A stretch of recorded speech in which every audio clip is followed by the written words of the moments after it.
عليكم السلام السلام عليكم وعليكم السلام. Assalamu alaikum wa rahmatullahi ta'ala wa barakatuh, chers auditeurs et auditrices de la 95.fm.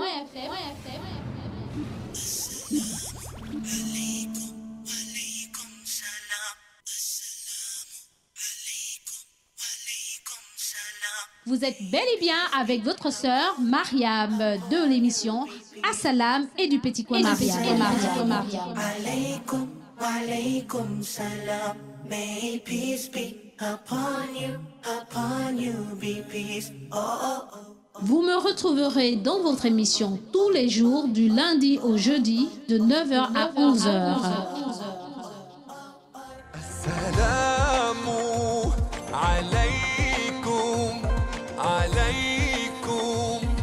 Et exceptionnellement le mardi de 9h à 12h dans l'émission Assalam et le Petit Coin Mariam. Soyez à l'écoute, merci. Assalamu alaykum, alaykum, yeah. Assalamu alaykum, alaykum, yeah. Assalamu alaykum, alaykum, yeah. Assalamu alaykum, alaykum, yeah.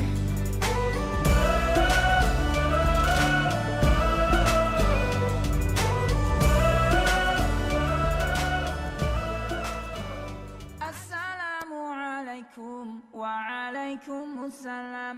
Assalamu alaikum wa alaikum. أعوذ بالله من الشيطان الرجيم بسم الله الرحمن الرحيم صلاة والسلام على رسول الله والصحبه أجمعين. Alors, chers auditeurs auditrices de la 95.fm, Assalamu alaikum wa rahmatullahi ta'ala wa barakatuh. Que la paix et la bénédiction d'Allah soient sur vos chers frères et sœurs dans la foi.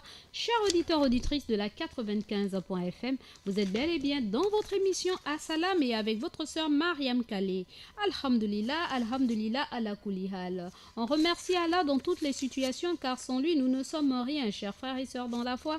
Chers auditeurs auditrices de la 95.fm.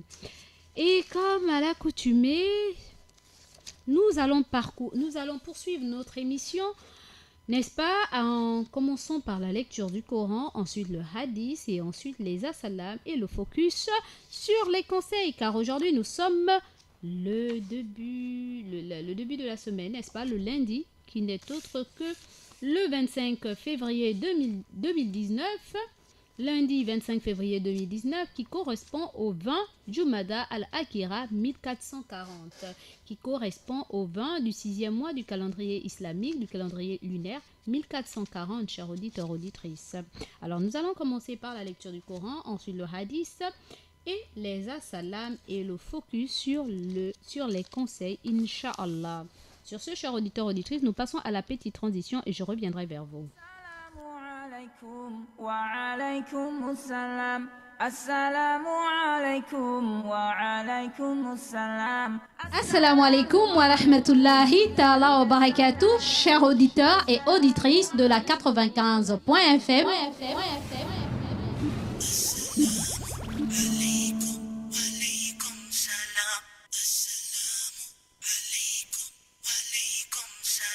Vous êtes bel et bien avec votre sœur Mariam de l'émission Assalam et du Petit Coin Mariam. Alaykum, alaykum salam.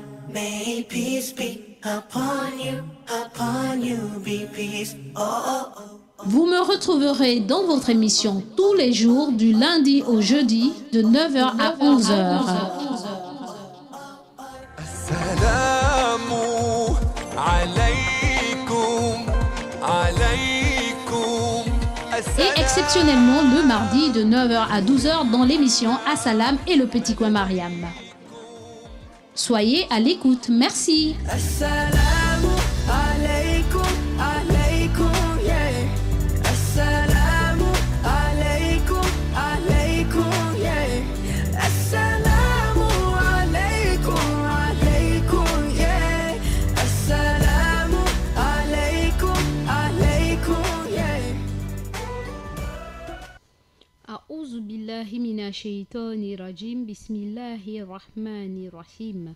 Je cherche protection auprès d'Allah, le Je cherche protection auprès d'Allah, le tout miséricordieux, le très miséricordieux. Au nom d'Allah, le tout miséricordieux, le très miséricordieux. Sourate 6, donc les bestiaux, versets 14 à 24. Nous allons poursuivre, n'est-ce pas? Parce que la semaine dernière, nous avons vu la sourate 6 toujours, du verset 1 à 13. Et là, nous allons continuer, Inch'Allah. Vous saurez pourquoi. Parce que tout ceci concourt à une suite logique de tout ce qui va être dit, Inch'Allah. A'udhu billahi minash shaitanir rajim. Bismillahirrahmanirrahim. Dit: comment pourrais-je prendre un protecteur en dehors d'Allah, celui qui a instauré les cieux et la terre, lui qui fournit les nourritures aux êtres sans avoir besoin d'être nourris? Dit: il m'a été ordonné d'être le premier à me soumettre et d'éviter d'être au nombre des polythéistes. Dit: je crains, si je désobéis à mon maître, le châtiment d'un jour terrible. Celui à qui, ce jour-là, ce tourment aura été épargné, bénéficiera de la grâce d'Allah, ce sera le triomphe éclatant. Si Allah décide qu'un mal te touche, lui seul pourra y mettre fin.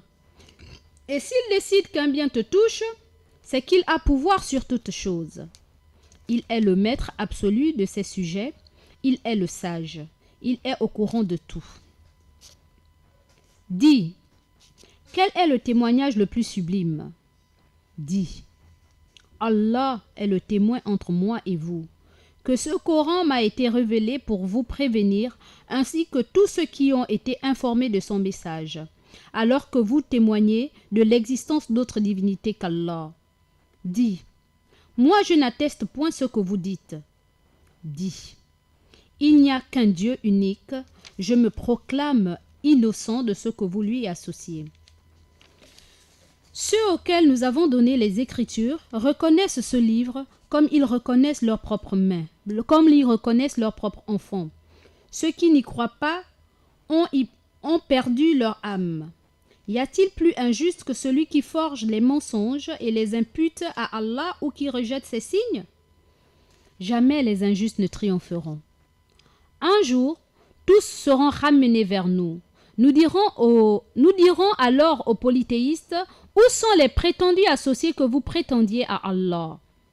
Leur tentative désespérée ne sera alors que de dire: par Allah, notre Seigneur, nous étions des païens. Nous n'étions pas des païens. Regarde comme ils se renient eux-mêmes, tandis que les divinités qu'ils se forgeaient s'évanouissent. Sadakallahu, sadakallahu lazim, cette vérité émane de mon Seigneur le Très-Haut. Nous allons continuer à la source jusqu'à la sourate. Nous allons continuer jusqu'au verset 25. Certains parmi eux viennent écouter ton propos. Pour qu'ils ne comprennent pas, nous avons rendu leur cœur voilé et leurs oreilles sourdes. Quel que soit le signe qu'ils voient, ils ne croiront point. Quand ils viennent te voir pour polémiquer, ces impies disent toujours: ce ne sont là qu'histoires d'anciens. Cette vérité émane de mon Seigneur le Très-Haut. Je reprends. Nous sommes sur la sourate 6, les bestiaux, versets 14 à 25. Allah s'adressant au prophète en lui disant de répondre, de dire à ceux-là qui n'ont pas voulu, qui ne veulent pas écouter, qui ne veulent pas croire: voici, voilà, et nous allons comprendre à travers cette lecture, Inch'Allah.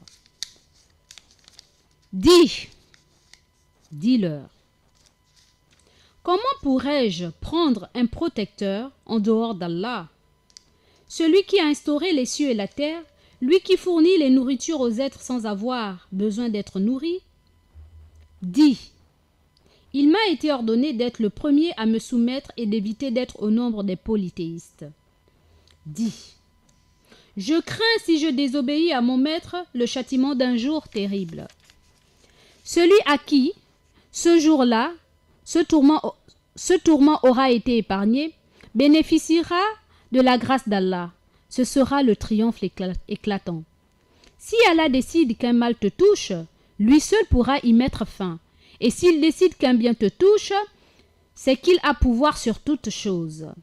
Il est le maître absolu de ses sujets, il est le sage, il est au courant de tout.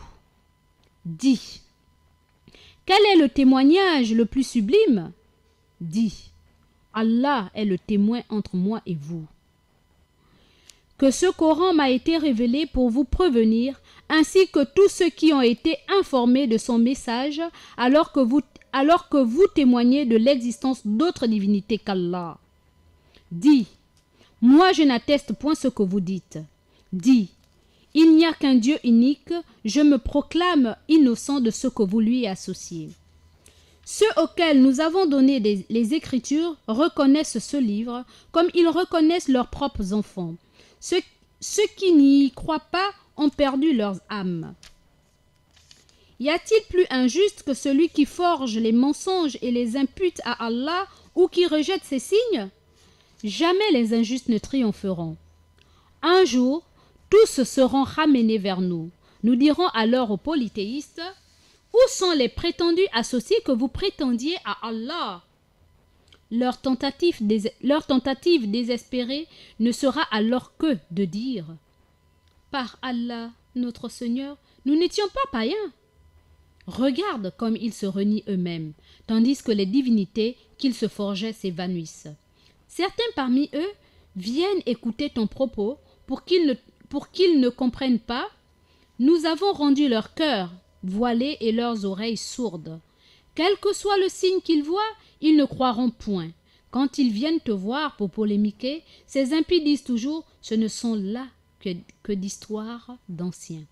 Cette vérité émane de mon Seigneur le Très-Haut. En français facile, que veut dire notre Seigneur à travers ces quelques versets du Coran de la sourate 6, les bestiaux, versets 14 à 25. Allah dit au prophète de répondre aux mécréants, aux mécréants qui ne veulent pas croire à la mission, qui ne croient pas en véracité du livre d'Allah, donc le Coran, que il lui dit de répondre à ces derniers. Comment est-ce que je peux prendre un protecteur en dehors d'Allah, la divinité qu'on ne voit pas? Comment puis-je prendre en dehors de lui un autre protecteur, alors que c'est lui qui a mis en place le ciel et la terre? C'est lui qui fournit aux êtres humains que nous sommes la nourriture. Et lui, il n'a même pas besoin de se nourrir, mais c'est lui qui pourvoit à notre subsistance. Allah dit au prophète: dis-leur encore que il t'a été ordonné, donc il m'a été ordonné, donc il lui a été ordonné, il lui a été assigné de se soumettre en Allah et d'éviter d'être du nombre des associateurs. Donc en tant que prophète, il lui a été ordonné de se soumettre à Allah et de ne pas être du même côté que les associateurs, les polythéistes, ceux qui donnent des associés à Allah. Et le prophète de dire encore qu'il craint que s'il désobéit à Allah, qu'un châtiment terrible le touchera. Il dit que ce même Dieu à qui il demande aux créatures d'Allah de croire, d'y croire, de se soumettre, c'est ce même Dieu-là, le jour-là, c'est ce même Dieu-là qui va tourmenter les gens.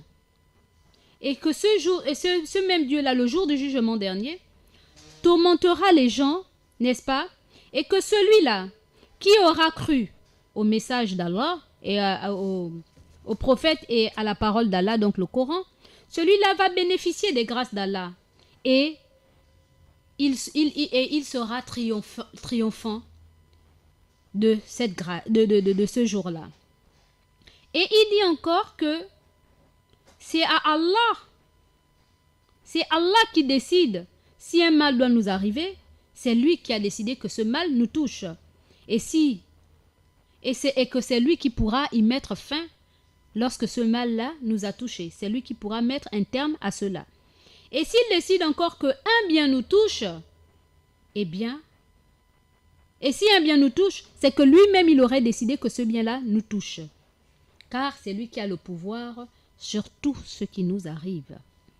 il est le maître absolu, le maître total de tout ce qui existe sur terre.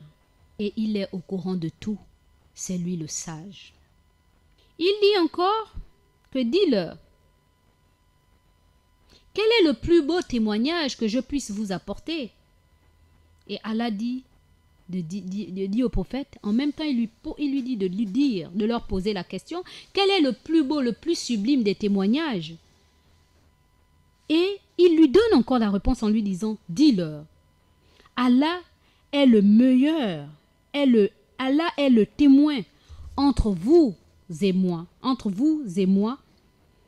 et il témoignera que je vous ai prévenu de tout ce qui devait se passer et que je vous ai informé de sa parole divine, que je vous ai informé de l'adorer lui, je vous ai informé de ne pas prendre d'autres divinités que lui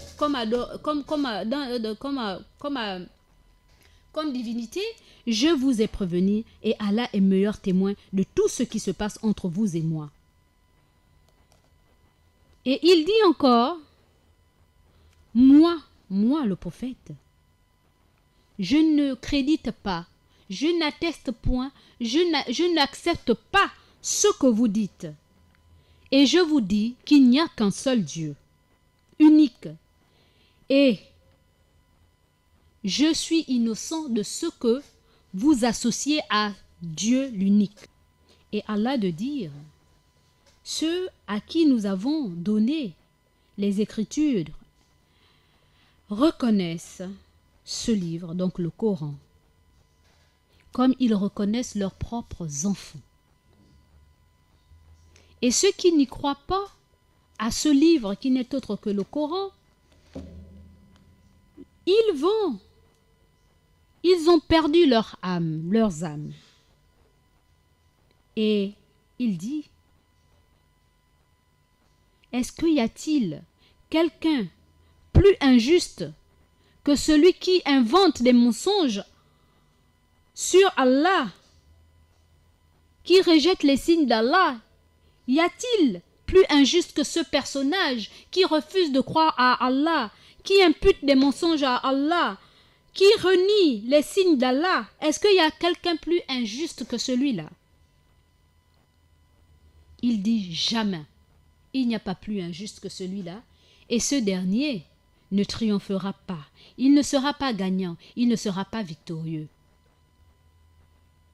Et il dit, il y aura un jour où tout le monde sera ramené vers lui. Et il dira aux polythéistes, donc à ceux-là qui associent, qui attribuent à Allah des associés, des enfants, il dira, où sont les associés que vous prétendiez à Allah, que vous prêtiez à Allah? Où sont les associés que vous avez associés à Dieu? Où sont les dieux que vous avez dit que celui-là est Dieu, celui-là est fils de Dieu, celui-là est comme ci et comme ça? Où sont-ils, ces personnes-là, pour aujourd'hui être vos protecteurs, le jour du jugement dernier?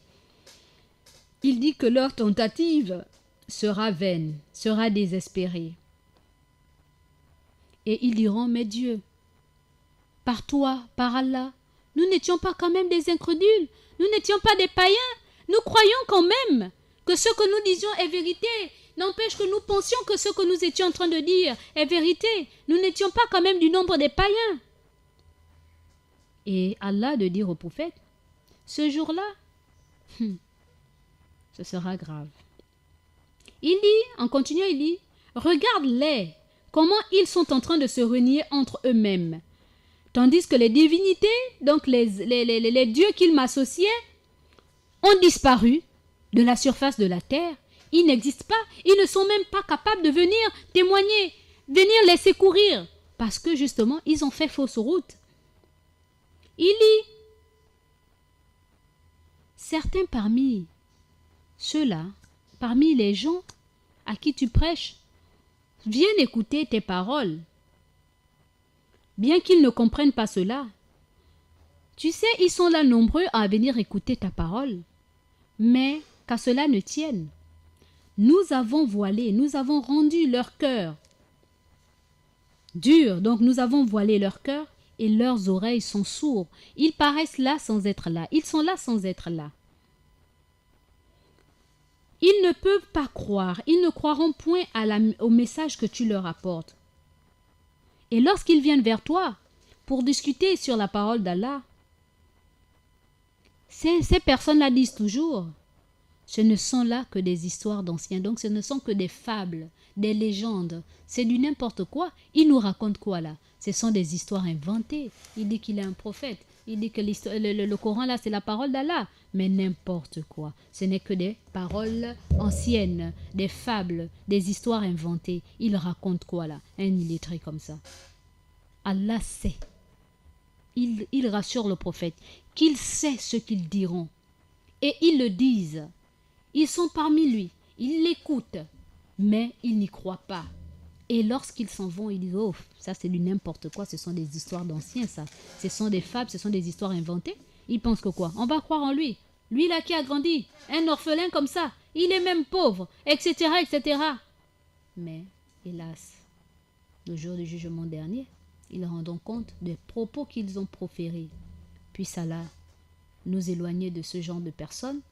Puisse Allah faire en sorte que nous soyons parmi ceux-là. Lorsqu'on entend une chose concernant Allah, on exécute et on y croit. Et qu'on ne soit pas parmi ceux-là qui doutent de la parole d'Allah. Car la parole d'Allah, c'est une vérité immuable, une vérité éternelle, une vérité qui ne souffre d'aucun doute. Puisse Allah nous faire comprendre ce qu'il aimerait que nous comprenions. Sur ce, chers auditeurs, auditrices de la 95.fm, j'en ai terminé avec ce verset du Coran, n'est-ce pas? Et nous allons passer au hadith juste quelques secondes après la transition. Assalamu alaikum wa rahmatullahi ta'ala wa barakatuh, chers auditeurs et auditrices de la 95.fm.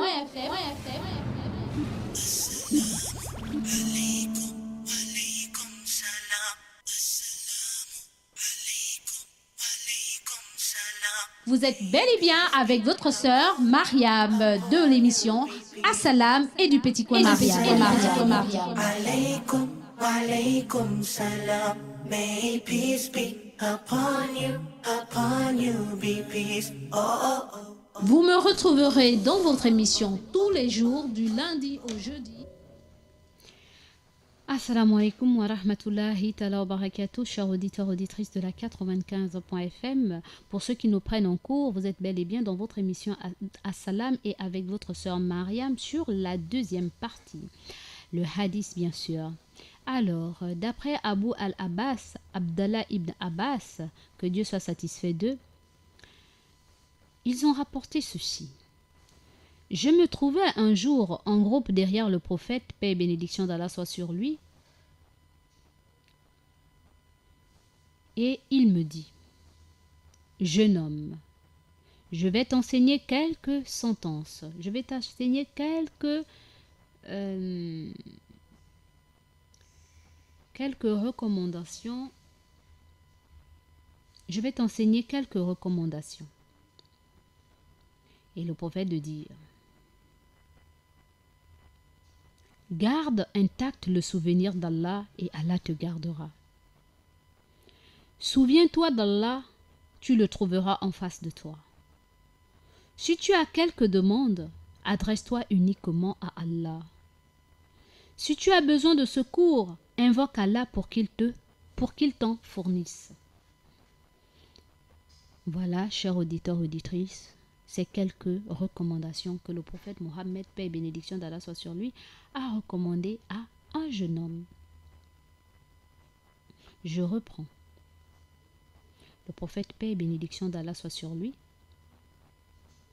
se trouvait un jour en groupe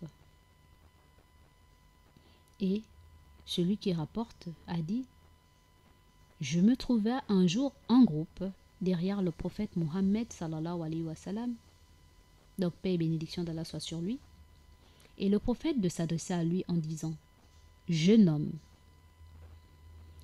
je vais t'enseigner quelques recommandations, quelques sentences. Garde intact le souvenir d'Allah et Allah te gardera. garde intact, garde en mémoire. Le souvenir d'Allah, rappelle-toi souvent d'Allah et Allah te gardera. Donc, rappelle-toi d'Allah, souviens-toi d'Allah, toujours et Allah se souviendra de toi. Souviens-toi d'Allah, tu le trouveras en face de toi. Lorsque tu te rappelles d'Allah, tu le verras toujours en face de toi. Et voir Allah en face de soi, ce n'est pas dire le voir avec l'œil là, mais à travers sa création, sa créature, tu verras en toute chose Allah. C'est ce que ça veut dire. Si tu as quelques demandes, adresse-toi uniquement à Allah. Si tu veux demander secours, aide, adresse-toi uniquement. Il dit bien uniquement à Allah. Pas aux objets. Pas aux soi-disant divinités. Pas à un prophète. Pas à n'importe quoi ou n'importe qui ou quelque chose qu'on te dit que oh, si tu demandes à la chose là, ou bien à ton père qui est mort, ou à ta grand-mère qui est morte, ou à ta mère qui est morte comme moi, hein? Le mort là va te donner. Il est parti, oh, il est parti. Le prophète a dit à ce jeune homme, si tu as quelques demandes, adresse-toi uniquement à Allah. Si tu as besoin de secours, invoque Allah pour qu'il t'en fournisse. Donc si tu es face à des difficultés, à des problèmes, invoque, implore, demande, supplie à Allah de te venir en aide, de te donner ce dont tu as besoin, mais pas à une quelconque divinité, à une quelconque statuette, à des djinns, à des, je ne sais pas moi, à des parents qui sont décédés. Le prophète a dit, oh, uniquement à Allah. Puisse Allah nous faire comprendre ce qu'il aimerait que nous comprenions à travers les dires, à travers ces dires d'abord, qui n'est autre que le Coran, le mot d'emploi, et à travers les dires du prophète Mohammed, paix et bénédiction d'Allah soit sur lui. Garde-toi, garde intact le souvenir d'Allah et Allah te gardera. Aie en mémoire le souvenir d'Allah. Avoir en mémoire le souvenir d'Allah, ça veut dire quoi? En toute chose, lorsque vous êtes même dans des assises, Wallahu Akbar, rappelez-vous constamment d'Allah. Et si vous faites cet exercice, chers auditeurs, auditrices, vous verrez que même lorsque vous êtes au travail, ou dans des réunions, ou dans des assises, même lorsque vous marchez, et que vous avez en souvenir Allah, vous verrez que tout ce que vous faites, comme le fait que vous marchez, Wallahi l'azim, vous allez être même content de marcher en vous disant c'est Allah qui vous a donné la force, le souffle de vie de marcher. Parce que beaucoup d'entre nous n'ont pas pu se lever. Lorsque vous voyez autour de vous les créatures d'Allah avec différents visages, différents mouvements, vous voyez en eux Allah, les merveilles d'Allah. C'est ça, avoir en souvenir Allah. Vous savez que ces personnes-là, autant aussi différentes que nous sommes, ça vous amène même à méditer sur la création d'Allah. De savoir que quelle que soit la différence de peau, quels que soient nos différents horizons, quelles que soient nos différentes langues, nous appartenons à Allah. Nous sommes les créatures de qui? D'Allah. Quelles que soient les différences, la différence de religion, c'est Allah encore qui nous a créés ainsi. Qui nous a créés en diversité. Tout ceci, ce sont les mouvements d'Allah. Et lorsque vous avez cela en tête, mais c'est le souvenir d'Allah que vous avez en tête, donc vous gardez intact le souvenir d'Allah dans votre tête. Et puisque vous vous rappelez en toute chose Allah, chers auditeurs, auditrices, Allah se souviendra toujours de vous, il vous gardera. Parce qu'il sait que ma créature là sait que tout ce qu'il traverse, ou tout ce qu'il voit, tous les bienfaits qu'elle a ou qu'il a, c'est moi. Il me reconnaît, il reconnaît ma suprématie, il reconnaît ma seigneurie. à travers tout ce qui gravite autour de lui et en lui-même. Il dit le prophète, comme recommandation, souviens-toi d'Allah et tu le trouveras en face de toi. Trouver Allah en face de nous, est-ce que ça veut dire qu'on va voir Allah? On ne peut pas avec nos yeux si minuscules, si impurs, si, comment dirais-je,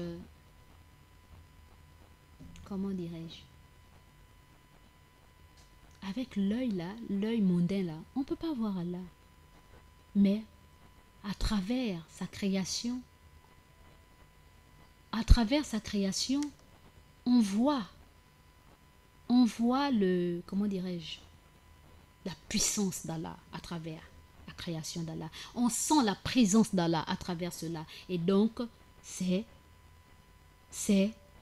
quoi? C'est se souvenir d'Allah en face de soi. Il nous dit, si tu as une demande, si tu as quelques demandes, adresse-toi uniquement à Allah. Si tu veux demander quelque chose que tu n'arrives pas à avoir, la santé, les biens de ce monde, les biens de Dunya, la femme, les enfants, tout ce qu'un être humain pourrait avoir envie, il faut le demander à Allah. Même si on sait que d'aucuns vont dire, mais attends, si moi je veux par exemple 10 000 francs, je vais demander à Allah alors que j'ai par exemple le voisin ou la soeur ou le frère qui peut me venir en aide. Donc ça veut dire quoi? Que je ne demande pas aux créatures d'Allah? Non, ça ne veut pas dire ça. Mais ça veut dire que avant de demander à la créature d'Allah, tu soumets ta doléance à Allah. Parce que c'est Allah qui touche les cœurs des gens, en fait, que ces personnes-là nous viennent en aide. Allah passe par des intermédiaires pour répondre à nos besoins. Alors, on demande à qui? À Allah. Lorsque je sors le matin de ma maison, que j'ai un besoin ou que je dois aller rencontrer une X personne, qu'est-ce que je dois faire? Je me confie à Allah. Je lui demande de rendre agréable ma journée. Que si je me retrouve avec des personnes ou si je forme un numéro de téléphone pour demander un dû ou pour demander de l'aide ou pour voir une X personne, ce n'est que par la volonté d'Allah. Donc je demande à Allah de mettre sa baraka. Je lui demande à lui de toucher le cœur de X. Pour ceux qui cherchent le travail, on demande à Allah de toucher le cœur de X, afin que ce dernier puisse accepter notre dossier. Que ce soit favorable. Donc on demande à Allah et ensuite maintenant on se présente là où on doit aller afin de recevoir ou de ne pas recevoir, mais que cela ne tienne. Si on reçoit, alhamdulillah ala kulli hal, on remercie Allah dans toutes les situations. Mais si on ne reçoit pas aussi, alhamdulillah ala kulli hal, on remercie Allah dans toutes les situations, parce qu'il s'avère, chers auditeurs, auditrices, que parfois on demande une chose en pensant que c'est un bien pour nous alors que c'est un mal pour nous, ou alors Allah retarde, parce qu'il y a trois interventions dans les doléances. Il y a trois comment dirais-je, manières où qu'Allah intervient dans notre vie en matière de doléances, de vœux. Soit il nous le donne rapidement, ou alors il le retarde, ou alors il ne nous le donne pas ici sur terre, mais c'est une épargne pour nous pour l'au-delà, parce qu'on en aura besoin pour notre panier de bonnes actions, pour accéder là où nous aimerons arriver, justement à la demeure finale et éternelle et bienveillante autant pour moi. Donc, voyez-vous, chers auditeurs, auditrices, si nous avons confié à Allah le matin ou la nuit, où nous avons fait des qiyam layl, on a par exemple jeûné comme aujourd'hui, là c'est le lundi, beaucoup ont jeûné, n'est-ce pas? Parce qu'ils attendent en retour quelque chose, c'est pas mauvais, n'est-ce pas? Et que durant la journée, par exemple, ils avaient rendez-vous et que en allant au rendez-vous, ils ont soumis la doléance à Allah, et que ils sont confiants d'arriver au rendez-vous, mais que malheureusement, je peux pas dire, je sais pas si je dois dire fort malheureusement ou fort agréablement, la chose auquel ils auraient voulu qu'elle soit positive est, entre parenthèses, négative. Donc pour eux, ils se disent, mon Dieu, pourtant j'ai passé toute la nuit à prier, j'ai même jeûné pour ça, j'ai même fait des sacrifices, et Allah n'a pas permis que je l'ai. Oh non, je suis découragée. Non, ne soyons pas découragés, chers auditeurs, auditrices. Moi qui vous parle, Wallahi Lazim, je suis plus concernée que vous dans ce que je dis. Parce qu'il arrive parfois que vous n'avez pratiquement rien. Vous n'avez que 10 000 dans votre sac. 10 000 là, vous ne savez même pas comment atteindre la fin du mois. Et ces 10 000 là, vous les gardez jalousement. Mais après, il y a un corps qui vous dit, mais ou en lisant Al-Coran, en lisant les hadiths, en lisant beaucoup de choses, on vous dit que lorsque vous faites l'aumône, ça purifie vos biens, ça emmène beaucoup de bonnes choses. Et lorsque tu donnes à Allah, Allah va te donner au centuple. Et lorsque tu jeûnes pour Allah, n'est-ce pas, c'est Allah qui te donne une récompense que personne ne connaît, comment on appelle ça, ne peut quantifier la récompense de ton jeûne. Il dit le jeûne lui appartient. Vu comme ça, on se dit, comment n'est pas jeûner? Alors qu'est-ce qu'on fait? On jeûne. Et puis comme on sait que le prophète Mohammed sallallahu alayhi wa sallam nous a dit que quand la créature d'Allah, le jeûneur rend son jeûne, les invocations exaucées à coup sûr, c'est lorsque l'un des temps où ton invocation, ton vœu à exaucer, c'est lorsque tu rends le jeûne. Quand tu rends là, tu es jeûneur là, tu dois bientôt rompre le jeûne, mais tu fais des doigts, des invocations à Allah, c'est exaucé. Donc tu vois, tu calcules, comme on dit, tu es le malin là, tu es le croyant malin. Tu calcules, oui, Allah a dit ça, le prophète a dit comme ça, donc je pense que si je réunis les conditions, donc le Coran a dit comme ça, que si on jeûne, la récompense du jeûne c'est lui, personne ne peut, Donc bon, le prophète Mohammed sallallahu alayhi wa sallam a dit que s'il y a une invocation exaucée à coup sûr, parmi les invocations exaucées, le temps où les invocations s'exaucent, c'est quand celui-là est en jeûne, il est prêt à rompre son jeûne, mais il demande à Allah, Allah exauce. Donc voilà, donc je me mets en condition de jeûneur. Et ensuite on dit aussi, j'attends aussi, je me mets aussi à côté de la mosquée, parce que là, quand il y a la zane, là, quand le muezzin termine la zane, donc l'appel à la prière, quand il termine là, c'est le moment opportun de faire les invocations exaucées. Donc, je me mets en condition, je me rapproche de la mosquée et j'attends ce moment propice. Et il y a tellement de comment dirais-je, de moments de grâce où les invocations sont exaucées, que les créatures que nous sommes, les commerçants que nous sommes comme créatures, quand je dis commerçants, vous saurez par la suite pourquoi je dis nous sommes des commerçants, des croyants commerçants, Inch'Allah, on fait tout pour réunir les conditions pour être en conformité avec les grâces, là, ces moments de grâce. Mais par la suite, chers auditeurs, auditrices, ce n'est pas des choses que je raconte au vent, mais ce sont des choses que nous avons tous pratiquées pour certains, n'est-ce pas? Alors vous vous mettez en condition, mais vous voyez que vous avez jeûné, vous avez même calculé le temps dans la nuit où vous devez vous lever pour faire des zikrs, comment on appelle ça, les qiyam layl, donc les prières de nuit. Vraiment, subhanallah, vous avez calculé le temps, vous avez tout fait, vous vous êtes mis en condition. Et puis, bon, vous dites que bon, là, c'est clair que là, je suis en phase avec Allah. Dès que j'ai demandé là, à coup sûr, ça va tomber. Mais puis, il s'avère que soit c'est un concours, soit c'est une nomination, soit c'est comment dirais-je, une demande de travail ou quoi que ce soit. Vous attendez ça, comment on appelle ça, vous attendez ça avec un cœur serein, puisqu'il ne faut pas douter quand tu fais le doigt. Vous ne doutez pas, vous êtes trop content. Même quand vos enfants vous parlent, vous dites, vous êtes même trop content. Les seuls 10 000 que vous avez dans le sac, vous achetez même les bonnes choses. Vous faites comment on appelle ça, les sacrifices. Vous faites la zakat, le sacrifice. Vous donnez un sacrifice en aumône, voilà, les aumônes, vous faites l'aumône et tout, parce que vous dites que bon, là, je purifie, quoi. Il faut que, quand Allah déverse ses grâces, c'est bon, là, je suis purifié, donc je fais en sorte que tout soit positif pour moi, afin de recevoir ce que j'attends. Mais le moment opportun arrive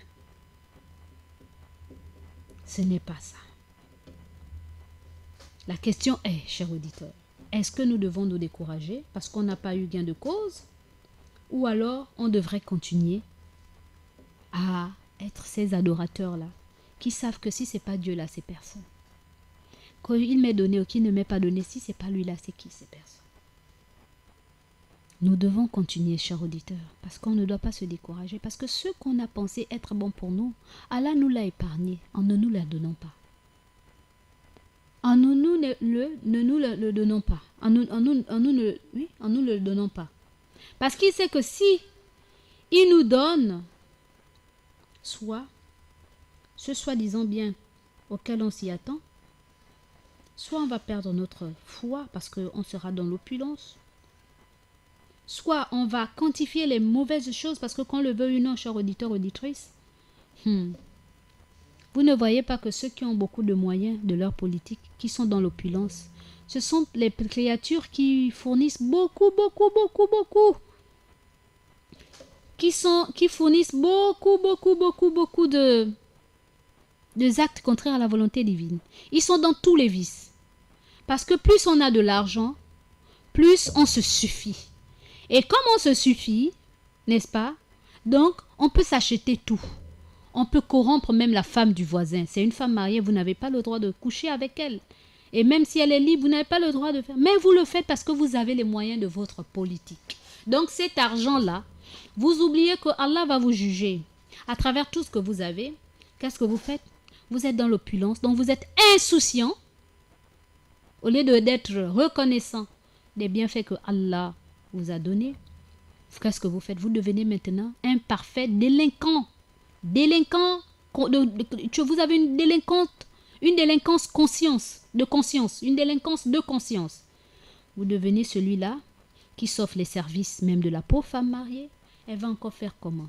Elle n'a pas les moyens de sa politique, donc elle est obligée d'aller chercher de l'argent en couchant avec une X personne. Vous savez cela, au lieu de l'aider comme ça, vous dites non, allez, passe. Vous donnez. Pour d'autres, c'est les pauvres petites filles du lycée, parce qu'elles n'ont pas le taxi. Et maintenant, vous usez de ces moyens-là qu'Allah vous a graciés en corrompant la conscience, la morale de la pauvre petite fille. Pour d'autres qui poussent leur vice encore plus loin, qui sont vraiment tordus de chez tordus, ils corrompent les hommes comme eux. Ben écoute, tu veux les moyens de ta politique? Ben écoute, moi je vais avoir le dessus sur toi. Ben écoute, on devient des gays. Vous devenez des quoi? Des PD. Parce que Dieu vous a donné les moyens. En oubliant que le fait qu'il vous les a donnés, c'est pour que vous l'utilisez en bon escient. Qu'est-ce que vous faites? Vous utilisez ça à mal escient. Donc dans le mauvais. Et vous pensez que c'est ça vivre. Jouir de ses biens. C'est de vivre comme on pense. Et donc, vous êtes là, vous êtes à l'origine du détournement des consciences de beaucoup de personnes, des valeurs de beaucoup de personnes. Et vous dites, c'est cela, avoir le pouvoir. Vous pensez que vous avez maintenant le pouvoir de tout. Vous avez des employés. Vous abusez de vos droits sur eux et de leurs devoirs. Parce que c'est à vous qu'on a donné certaines responsabilités.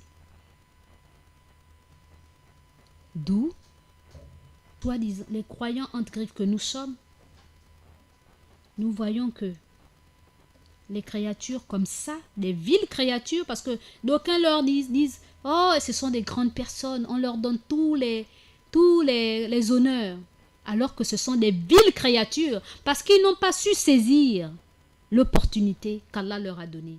Mais pour le croyant lambda, le petit croyant, la petite personne que vous êtes, qui piète, qui tape Moïse, qui parfois même la maison coule, mais vous n'avez pas d'autre choix que de remercier Allah, parce que bon, il y a d'autres qui sont dans des situations pires. Et vous voyez le voisin, ou bien le patron, ou bien je ne sais pas moi, un parent quelconque qui est dans l'opulence, etc., etc. Pour celui qui ne réfléchit pas, il envie la position de l'autre. Il dit, mon Dieu, Pourquoi là, malgré tout ce que j'ai fait, j'ai jeûné, j'ai fait les qiyam layl, j'ai fait les sacrifices, j'ai prié. Mais ma situation ne s'arrange pas. Entre-temps, celui-là, regarde ce qu'il fait. Il corrompt le monde. Il corrompt les choses. Il est dans des choses les plus démoniaques, je peux le dire ainsi. Et il est bien. Mais pour le croyant averti, le croyant libre, il sait que, au lieu de l'envier, il a pitié de celui-là. Et après, celui qui a les moyens trouve que l'autre est orgueilleux, il est fier. Il dit, mais celui-là, il a besoin, alors qu'il est machin, il a besoin de moi, il n'ose même pas venir, il est fier. Mais donc, il va continuer à souffrir. Pendant que lui qui a les moyens pense que toi, tu souffres. Alors que toi, tu as pitié de lui qui a les moyens, parce qu'il ne sait pas que les moyens là qu'il a, ce sera sa perte. Et lui, par contre, lui, quand il vous regarde du haut de son véhicule, de sa V8, de sa V8, il dit, regarde-moi celui-là. Au lieu de venir me voir, au lieu de venir me demander, il ne me demande pas. Regardez, ses chaussures sont même déjà usées. Regarde comment il transpire sur le soleil, etc. Regarde, il regarde même du haut de son balcon, il regarde ta maison, la pauvre maison. Il dit n'importe quoi. Et puis il dit qu'il est croyant. Et là, il passe son temps à la mosquée, ou il passe son temps à l'église, ou il passe son temps patati patatra, n'importe quoi. Pendant que moi, je ne perds même pas du temps, mais Dieu m'a donné. Mais il ne sait pas que Dieu l'a donné là. Ça s'arrête là. Et il n'a même pas fini de vivre. Parce que il n'a pas quantifié pour l'au-delà. Et parfois même, avant de mourir, Allah lui montre ses réalités. Et là, il dit, c'est trop tard. Pendant que toi, tu as réuni les choses, tu as fait des choses, tu as trimé peut-être toute ta vie à adorer Allah. Je n'ai pas dit que tu es parfait, mais tu as fait tout, au moins la moitié ou plus de la moitié, à être dans l'adoration, à réunir les conditions, afin qu'Allah puisse t'aider, afin qu'Allah puisse te soutenir. Mais tu as l'impression qu'il ne t'a pas soutenu, tu as l'impression qu'il ne t'a pas ouvert les portes. Mais mon frère, mais ma soeur, mais moi-même, Mariam Kalé, Allah t'aide. Le fait déjà que tu aies le souffle de vie, le fait que tu penses à lui, c'est déjà une grande grâce. Le fait qu'il t'épargne de te donner ceci aussi est une grâce. Parce que, comme je vous l'ai dit, lorsque vous demandez, Allah agit, répond en 3 temps. Soit il vous la donne immédiatement, alhamdulillah. Soit il retarde, il vous la donne partiellement, donc à moitié. Soit il retarde votre doléance, la réponse à vos demandes, afin qu'elle puisse être pour vous bénéfique dans l'au-delà. Et nous, les créatures que nous sommes, nous disons, oh, Allah ne m'aime pas, ou bien, oh, je suis obligé de changer de religion. Oh. Parce que la religion, là, j'ai tout fait. J'ai demandé. J'ai vraiment été. Je me suis voilée. J'ai fait comme si, comme certaines sœurs que je connais, je n'ai pas eu gain de cause. Ça veut dire que la religion, là, il y a un problème. Alors qu'il n'y a pas de problème, wallahi lazim. C'est parce que toi, tu ne comprends pas. Tu ne sais pas que Allah n'est pas obligé de te répondre immédiatement parce que c'est lui, Allah. Il connaît mieux ce qui te convient le plus. Alors il sait le moment opportun qu'il doit te répondre. Parce que qu'on le dise ou qu'on le veuille ou non, comme disait ma défunte mère, que Dieu est son âme, que c'est pas le début, c'est pas le milieu qui compte, mais c'est la fin qui compte. C'est la fin qui compte. Tant que tu n'as pas fini de vivre, ne dis pas que tu as tout vu ou bien tu as tout fait et que maintenant tu baisses les bras. Bien au contraire, plus on avance dans le temps et dans l'espace, on doit redoubler d'efforts afin qu'Allah puisse, afin de garder toujours ce lien, cette complicité envers notre Seigneur. Parce que lorsqu'on sait que si c'est pas Allah, c'est personne, tawakkaltu ala Allah, il n'y a de force ni de puissance si ce n'est en Allah. C'est grave. C'est grave, cher auditeur.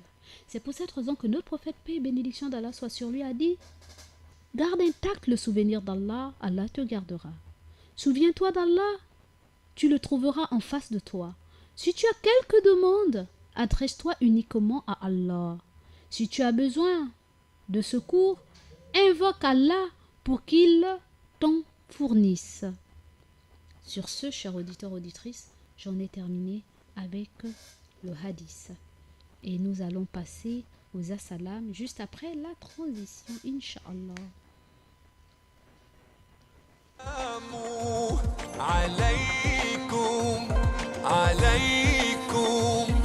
Et exceptionnellement le mardi de 9h à 12h dans l'émission Assalam et le petit coin Mariam. Soyez à l'écoute, merci. Assalamu alaikum, alaikum, yeah.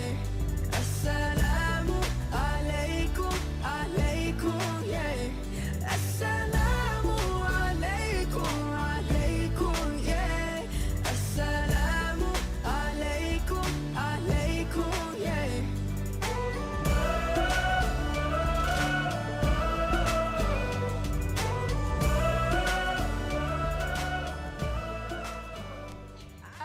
Chers auditeurs, auditrices de la 95.fm, assalamu alaikum wa rahmatullahi wa barakatuh. Nous sommes dans les assalam. Alors, nous adressons nos assalam au monde entier et particulièrement à toute l'Afrique et spécifiquement à l'Afrique centrale et très spécialement à tous nos pères et frères imams de toute l'étendue du territoire gabonais et les familles et leurs familles respectives, sans oublier, n'est-ce pas, tous les fidèles de toutes les mosquées de l'étendue du territoire.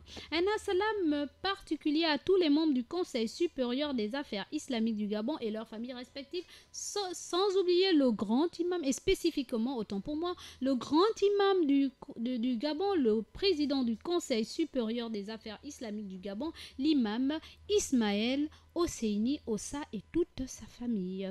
Nous adressons les assalam à toute l'équipe de la radio et de la télévision Nour et particulièrement le DG de la radio et de la télévision Nour, Monsieur Issa Abessolo et toute sa famille, sans oublier les non-musulmans qui travaillent aussi dans cette radio et particulièrement Minsa Paturel et toute sa famille. Un assalam particulier aussi à Hugues Mandungi et toute sa famille, sans oublier Alassane qui est de l'autre côté, pour cette fois-ci il est de l'autre côté de la vitrine, et toute sa famille et tous ceux qui le sont chers. Un assalam particulier aussi à Ida Ibinga et toute sa famille, sans oublier sa jumelle.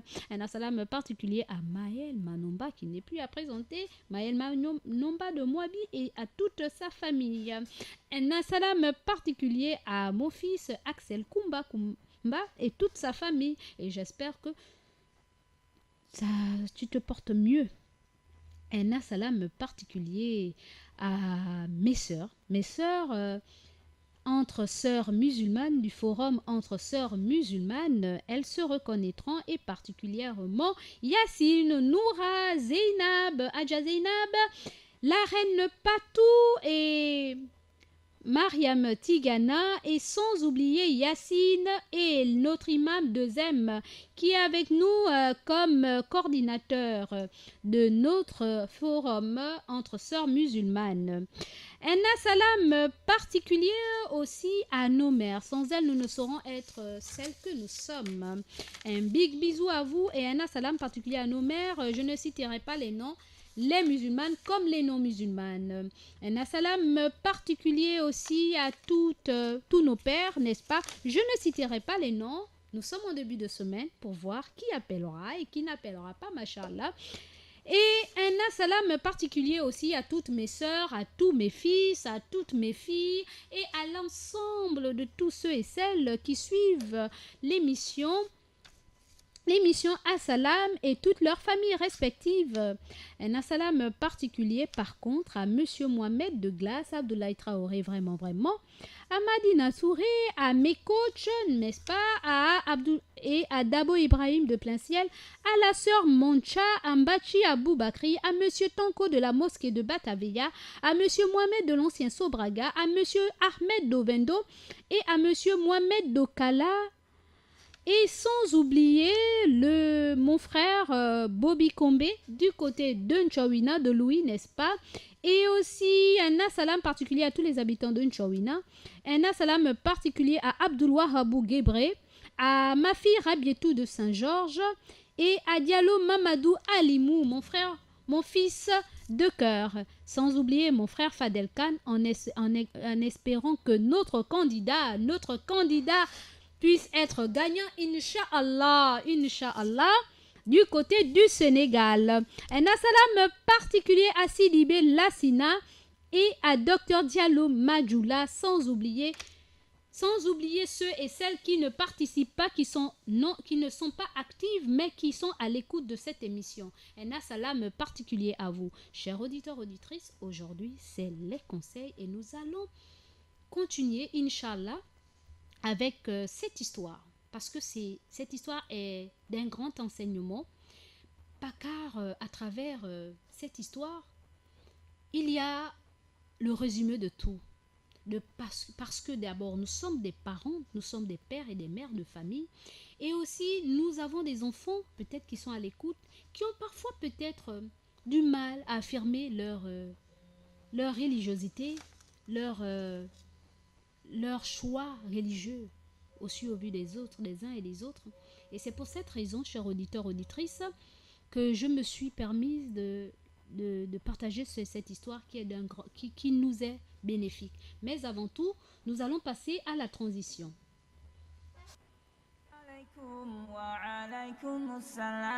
Assalamu alaikum wa rahmatullahi ta'ala wa barakatuh, chers auditeurs et auditrices de la 95.fm.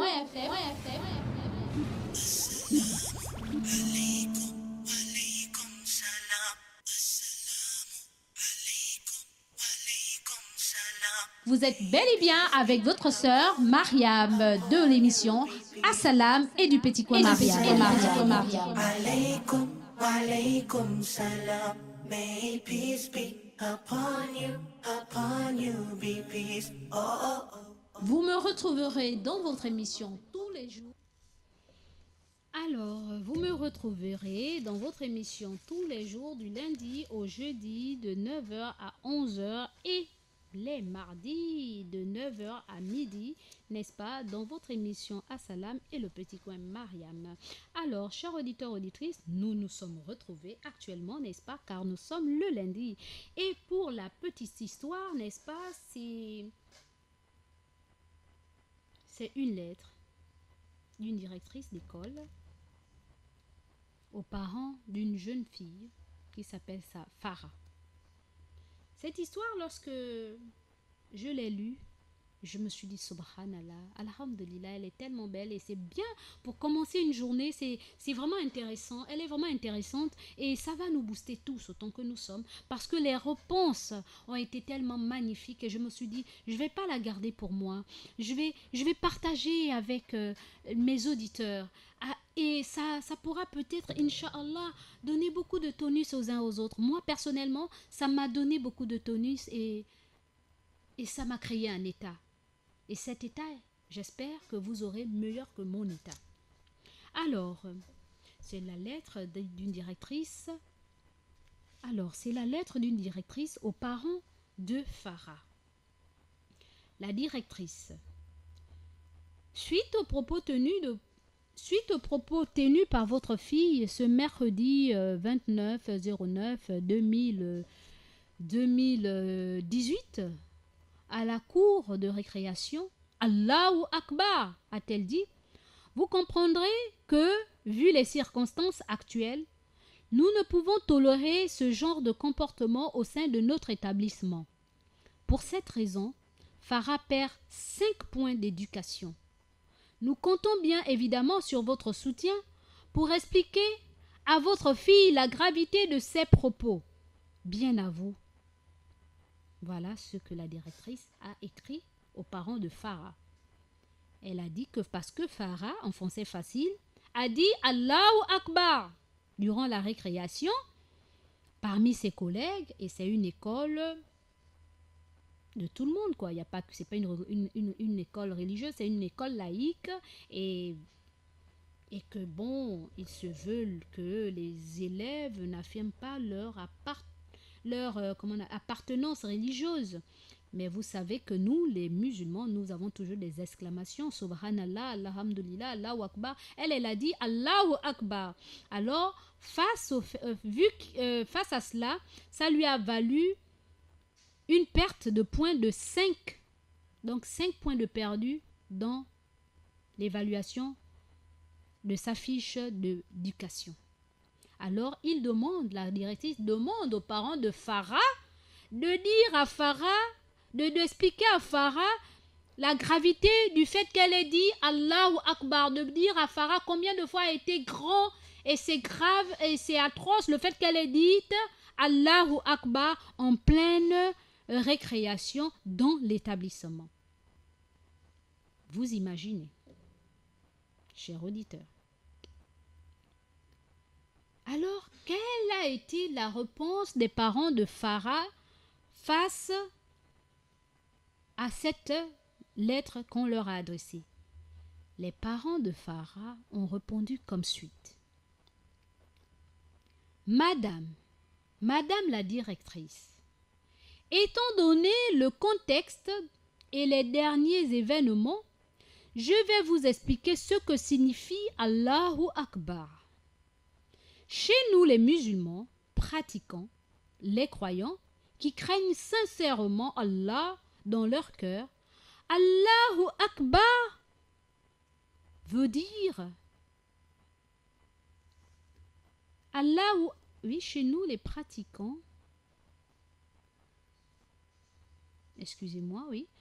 Allahu Akbar signifie Dieu est grand. Cela signifie l'immensité dont il fait preuve par rapport à nous, petits êtres, ne vivant que par sa permission.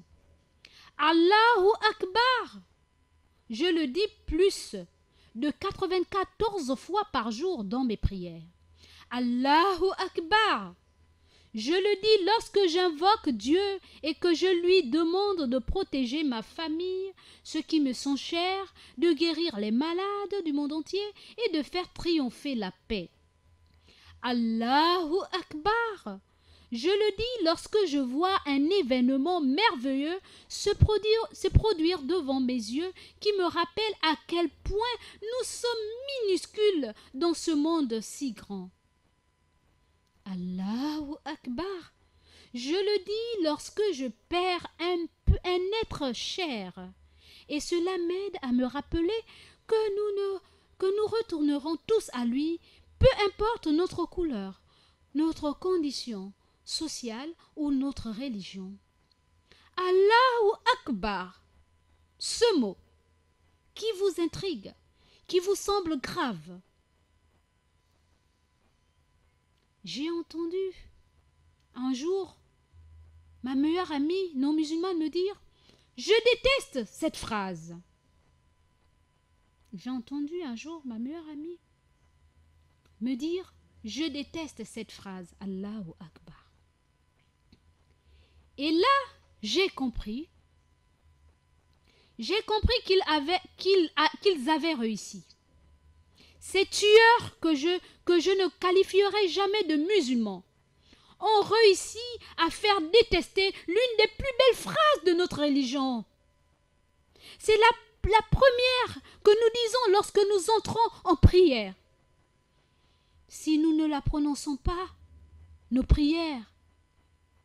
prière n'est pas validée, car c'est un de ses piliers. Allahu Akbar. C'est une phrase que je ne me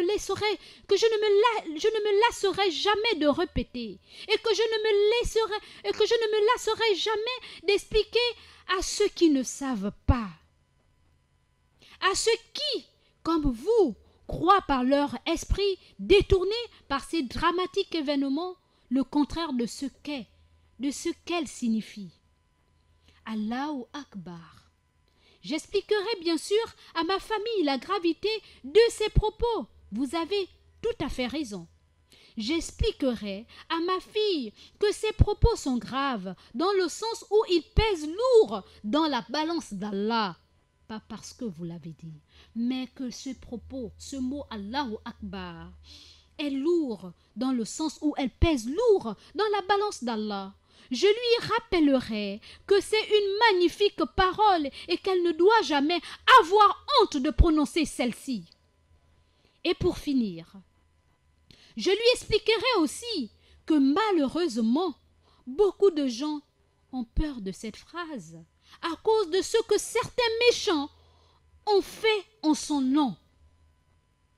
Certains intégristes, certains causeurs de troubles ont fait en son nom. Elle perd peut-être 5 points d'éducation, ma fille, oui, elle perd peut-être 5 points d'éducation sur son dossier scolaire, mais j'espère que vous gagnerez 5 points de connaissance par ces explications. Bien à vous. Allahu Akbar.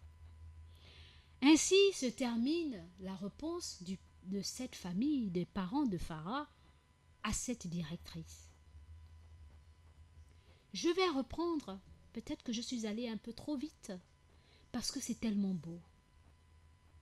Et ceci devrait nous amener à aimer nos exclamations, que de dire « Oh mon grand-père, oh Cheikh tel, oh, je sais pas moi,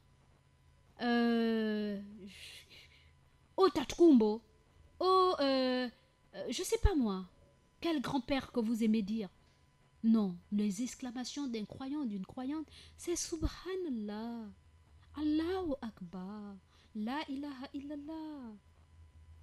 Il y a tellement de choses à dire et chaque chose a une signification particulière et à des moments particuliers où il faut le dire. Et donc, Farah,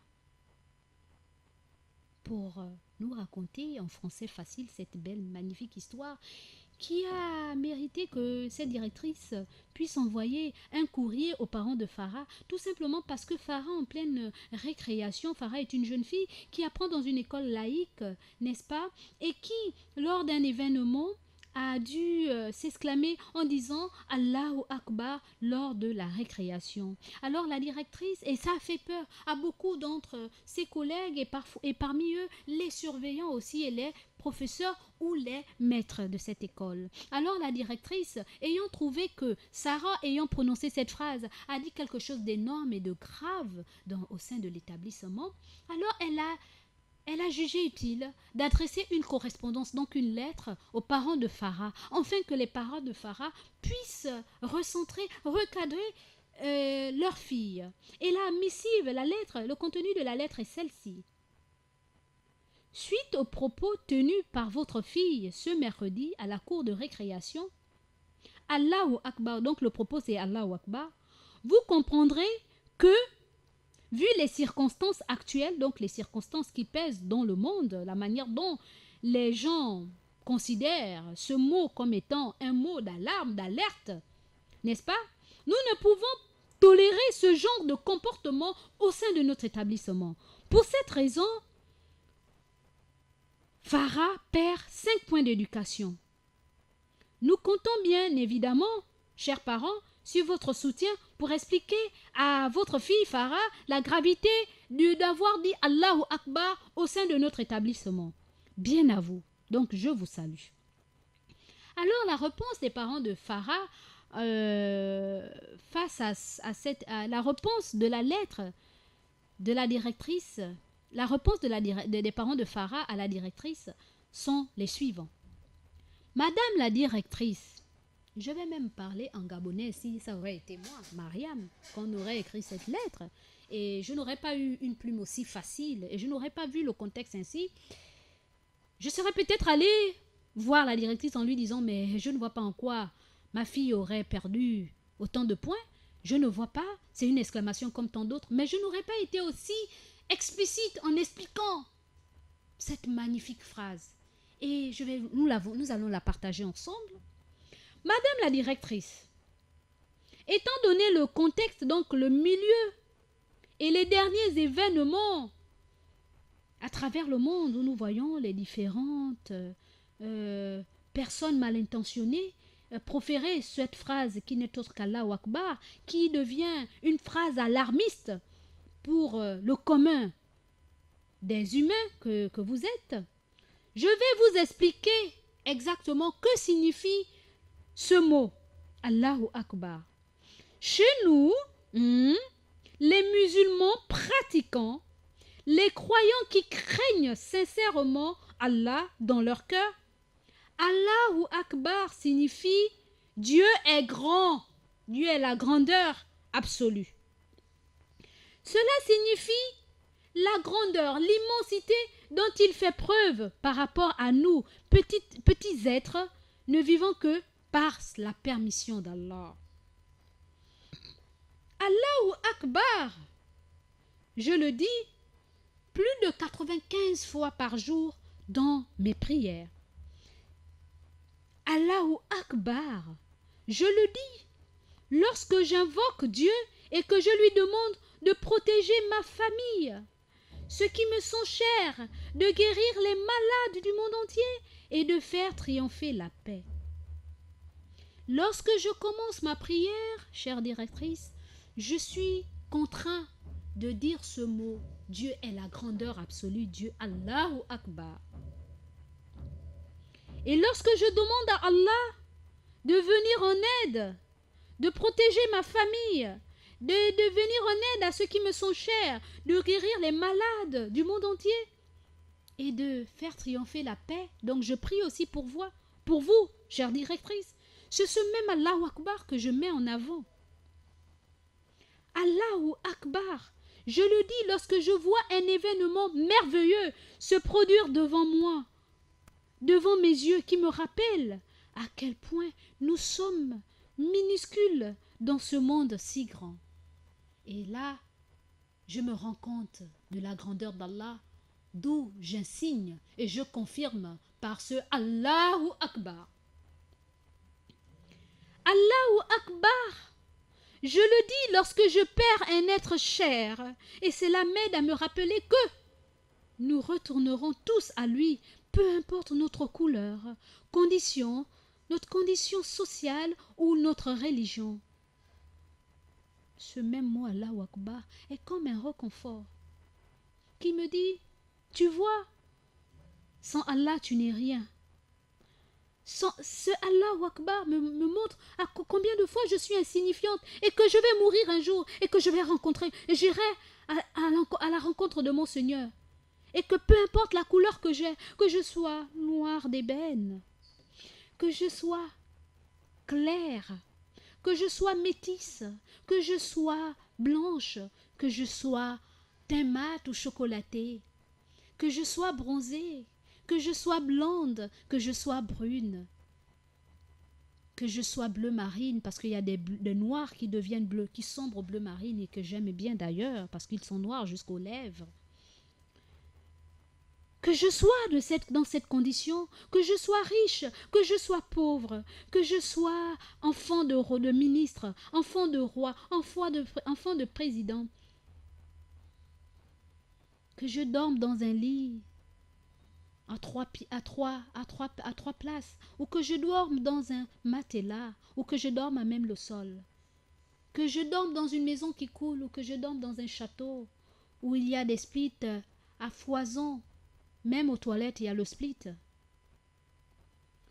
Ou que je sois chrétienne, que je sois bouddhiste, que je sois traditionnaliste, que je sois associatrice, que je sois musulmane, Masha'Allah par excellence, Masha'Allah, je vais mourir. Que j'adore, que je n'adore pas, je vais bel et bien mourir.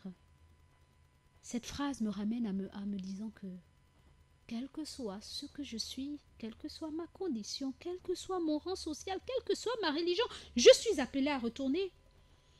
Ce même Allahu Akbar, j'ai entendu un jour ma meilleure amie non musulmane me dire « Je déteste cette phrase ». Et là, j'ai pris conscience. J'ai pris conscience, j'ai compris qu'ils avaient réussi. Oh oui, qui a réussi ? Ces tueurs, que je ne qualifierai jamais de musulmans, ont réussi à faire détester l'une des plus belles phrases du monde de notre religion. Ces intégristes, ces fanatiques, ces personnes ignorantes qui n'ont pas compris la religion. Ils ont réussi à faire détester l'une des plus belles phrases de notre religion. C'est la première fois que nous disons lorsque nous entrons en prière. C'est la première phrase que nous disons lorsque nous entrons en prière. Si nous ne la prononçons pas, notre prière n'est pas validée, car c'est un de ses piliers. Si on ne dit pas Allahu Akbar avant de commencer la prière, lorsque nous commençons la prière, notre prière n'est pas validée, car c'est l'un de ses piliers. Ce même Allahu Akbar est une phrase que je ne me lasserai jamais, que je ne me fatiguerai jamais de répéter et que je ne me fatiguerai jamais d'expliquer à ceux qui ne savent pas la signification exacte de ce mot. À ceux qui, comme vous, chère directrice, croient par leur esprit détourné par ces dramatiques événements, par ces moments, ceux-là qui ont subi ou qui ont vu à travers les médias que ce propos Allahu Akbar est une parole de alerte, c'est un propos de danger, c'est un propos qui ne présage aucun bien autour de nous, qui s'est laissé convaincre, qui a laissé son esprit se détourner par ces dramatiques événements, le contraire de ce que signifie Allahu Akbar. J'expliquerai bien sûr à ma fille Farah, la gravité de cette phrase. Vous avez tout à fait raison, Madame la directrice. Je vais expliquer à ma fille que cette phrase, ce propos Allahu Akbar, sont graves dans le sens où ils pèsent lourd dans la balance d'Allah et non comme vous l'attendez. C'est un propos qui pèse lourd. Lorsqu'on va sortir cette phrase que tu as prononcée et on va la mettre dans la balance d'Allah, ma fille, la parole que tu as fait sortir est tellement grande, immense, que même toi, en la prononçant, tu ne savais pas combien de fois elle était lourde dans la balance d'Allah.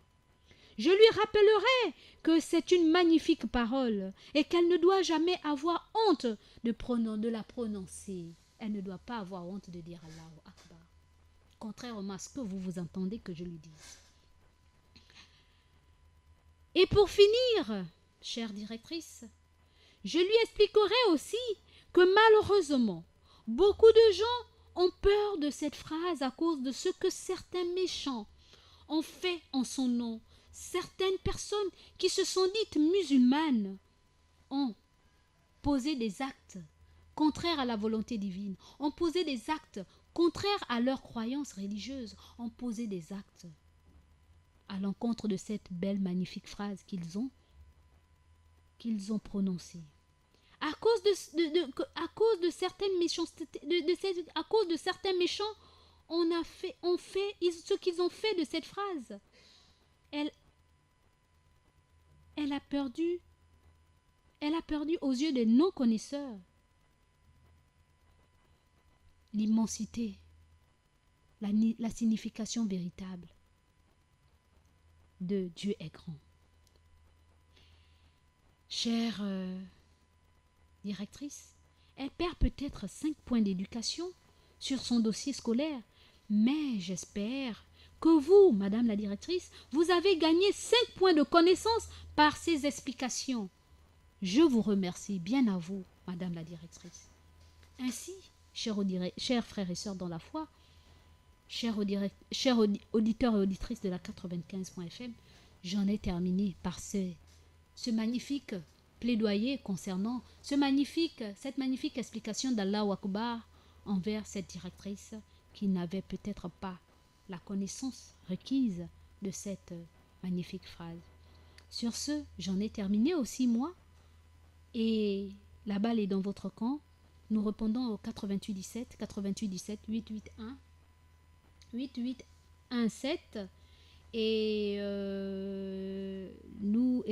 vous pouvez nous adresser aussi vos correspondances, donc vos SMS via le 06 24 92 80 06 24 92 80. Chers auditeurs auditrices de la 95.fm, la balle est dans votre camp. Sans transition, je vais passer à ces magnifiques messages, masha'Allah, qui nous sont adressés parce qu'il ne nous reste plus assez de temps. Il ne nous reste plus que 7 minutes et nous devons rendre l'antenne. Alors,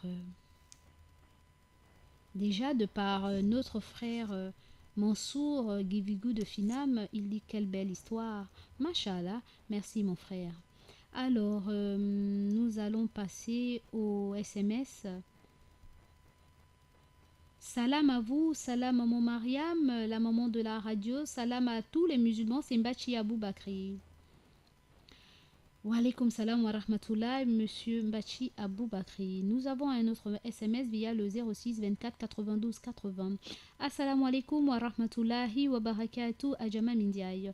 Amin ya Rabbi Alamin. Inch'Allah, merci beaucoup pour l'encouragement de notre meilleur candidat, son Excellence, monsieur Macky Sall. Je passe le salam à toi d'abord, Adjama Mindiaye, à Adjakak, à l'imam Sangaré, à Abdoulaye Traoré, vraiment, et à tous les auditrices et à toutes les auditrices et auditeurs de la Radio Nour, sans oublier son Excellence, Monsieur Ali Bongo Ondimba. Bonne arrivée à notre président, qu'Allah lui redonne une bonne santé, Inch'Allah, Amin, et à tous les malades qui sont dans les maisons et les hôpitaux. Qu'Allah nous couvre à tous la santé, Inch'Allah, Amin. Qu'Allah mette la paix au Gabon, qu'Allah mette la paix au Sénégal et partout dans le monde entier. Amin et bonne journée à vous. Merci beaucoup mon frère Fadel Khan. Puisse Allah te récompenser et faire en sorte que notre candidat puisse, Masha'Allah, gagner. Un autre SMS via le 06 24 92 80. 06 24 92 80. Salam ma sœur. Je donne le salam à tous les musulmans et les non-musulmans dans le monde entier. Qu'Allah nous pardonne et nous purifie. C'est Dabo Ibrahim de plein ciel. Wa alaykoum salam wa rahmatullahi ta'ala wa barakatuh. Dabo Ibrahim de plein ciel. Amin. Alors, chers auditeurs, auditrices, nous répondons au 06 24 92 80 pour vos SMS et le 88 17 pour vos appels téléphoniques. Nous avons encore un autre SMS. Il ne nous reste plus que 5 minutes, chers auditeurs. Assalamu alaikum à tous les auditeurs et auditrices de la Radio Nour et à tous les musulmans et musulmanes du Gabon et du monde entier, et à ma sœur Awa Djigouba et à Abdoulaye Traoré et à vous, maman Mariam. Que Dieu vous récompense. Je m'appelle Abdoul Wahabou Gebré du rond-point de la démocratie. Alhamdulillah Allahu Akbar. Wa alaykoum salam wa rahmatullahi ta'ala wa barakatuh. Abdoul Wahabou Gebré du rond-point de la démocratie. Amin et merci beaucoup. Puisse Allah vous récompenser de la meilleure des manières. Chers auditeurs, auditrices de la 95.fm, nous répondons au 88 17 88 17. Nous avons un autre auditeur. Assalamu alaikum. Merci pour tes rappels quotidiens. Qu'Allah nous facilite la pratique de notre religion, la sœur Mancha. Alors, Amin ya Rabbi Amin, ma sœur Mancha, puisse Allah aussi te récompenser de la meilleure des manières, et merci d'être toujours à l'écoute de notre émission. Allô, un auditeur en ligne. Allô. Wa alaykoum salam wa rahmatullahi ta'ala wa barakatuh. À qui ai-je l'honneur, s'il vous plaît? C'est Suleiman de Nzanyon. Monsieur Suleiman de Nzanyon, bonne arrivée. Merci, à vous demain. Merci, on vous écoute. Je voulais juste donner la salam. Je commence d'abord par le nom d'Allah qui est le Très-Haut. Amin. Et vous saluer, à vous, Maria, Mashallah, Amin, merci. à tous les musulmans du Gabon. Mashallah. Qu'Allah amène la baraka dans le Gabon. Amin, ya Rabbi. Qu'Allah donne la guérison à notre président. Amin. Qu'Allah facilite tous les gens qui sont dans les difficultés. Mashallah. Bon, c'est ça que je voulais juste dire. Jazakallah au khairan, barakallah au Amin, amin. Salam alaikum wa rahmatullah. Wa alaykoum salam wa rahmatullahi ta'ala wa barakatuh. Le frère Suleiman de Nzanyon, puisse Allah vous récompenser de la meilleure des manières. Mashallah. Merci, bonne journée. Alors, chers auditeurs, auditrices de la 95.fm, il ne nous reste plus assez de temps, mais qu'à cela ne tienne, j'adresse nos assalams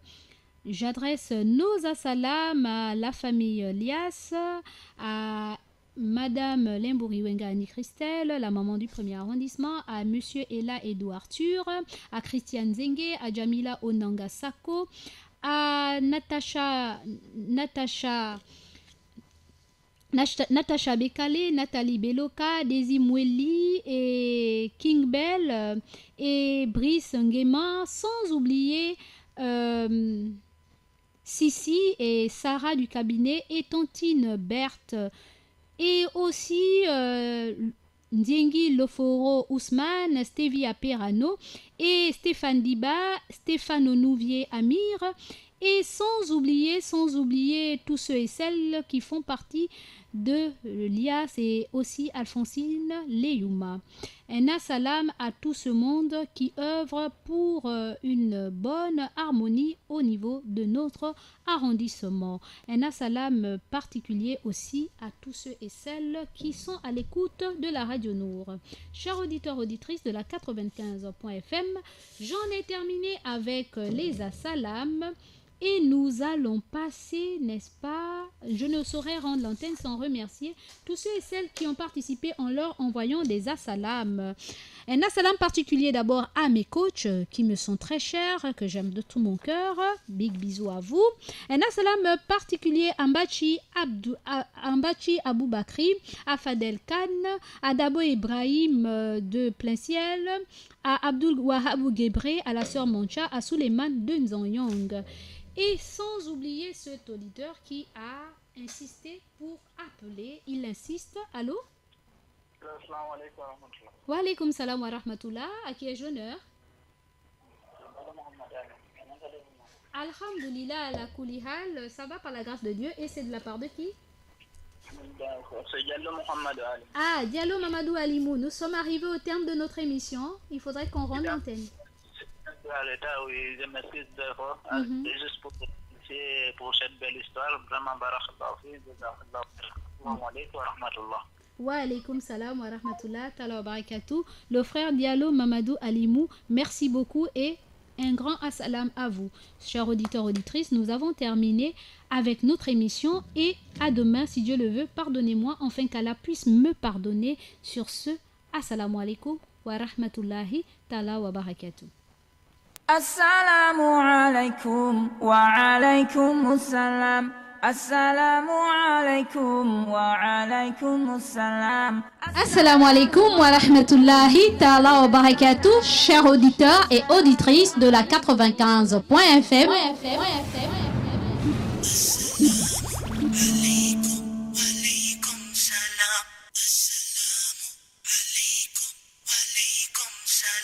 Vous êtes bel et bien avec votre sœur Mariam de l'émission Assalam et du Petit Coin Mariam. Alaikum, walaikum salam. May peace be upon you, be peace. Oh, oh, oh. Vous me retrouverez dans votre émission tous les jours du lundi au jeudi de 9h à 11h.